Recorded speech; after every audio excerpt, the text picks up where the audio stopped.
Hi, my name is James. I'm a knee, foot and ankle specialist, and today we're going to talk you through the best shoes for Sinus Tarsi Syndrome. So the three shoes we're going to talk you through today are the Asics Gel-Kayano 30, the New Balance 860 V13 and the Adrenaline GTS 23.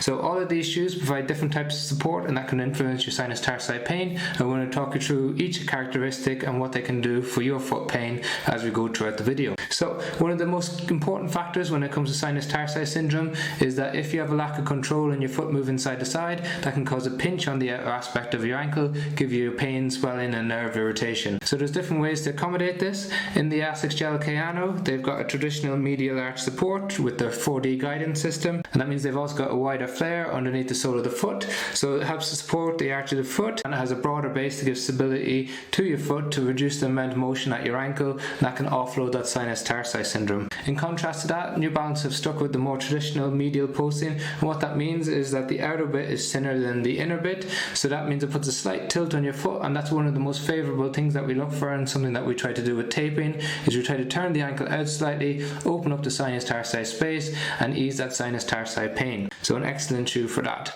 In contrast to these, the Adrenaline GTS has a guide rail system, so either side of the sole it tries to provide stability to reduce how much the foot rocks from side to side throughout the gait cycle. So rather than just trying to have a big impact at the heel or at the midfoot, this tries to give stability as you move throughout the gait cycle. So the other important factors are the heel drop. So having the heel tilted down slightly and then out slightly can help open up the ankle joint and reduce your sinus tarsi pain. So having a higher heel drop, so that's the difference from the back to the front of the shoe, so a tilt like this, that can help ease your pain.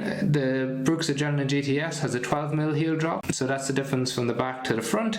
In contrast to that, both the Asics and the New Balance have a 10mm heel drop, and that's part of the reason why we selected them. They're a stability issue with a high heel drop, which is less common in the more modern trainers. In terms of the other aspects of the foot, the New Balance is typically quite a wide shoe, so if you've got any issues with having a broader forefoot, this typically accommodates it. The newer version of the Asics Gel-Kayano 30 that has a broader sole that also helps to accommodate a wider foot, and the Brooks always traditionally had a slightly wider foot, so it looks after all three aspects of that, having a wide base, some support and a high heel drop. In terms of trying to make your decision, there's different types of cushioning in them, so you get more responsive cushioning from the Brooks, so that means as you put pressure onto it, it helps to pull you off, rather than the plush cushioning in the Asics, which allows you to sink into it, and that can facilitate a little bit more movement side to side. Finally, if you're looking for a really stable shoe that guides you throughout the gait cycle, then look at the Brooks. If you're looking for a traditional support that might offload the ankle, then look at the New Balance 860 V13. And if you're looking for some medial arch support, so those of you that might have something like an adult acquired flat foot,